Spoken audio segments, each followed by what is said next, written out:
మేము సేవ్ కాంగ్రెస్ చెప్తున్నాం.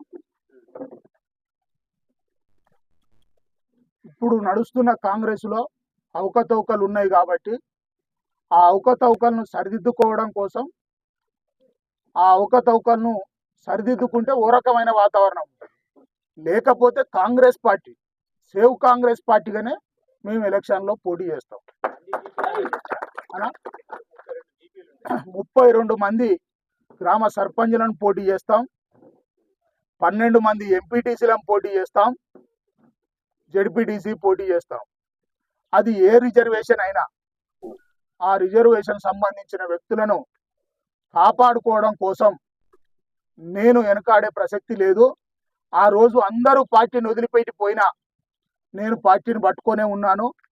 ప్రజలందరినీ మెప్పు పొంది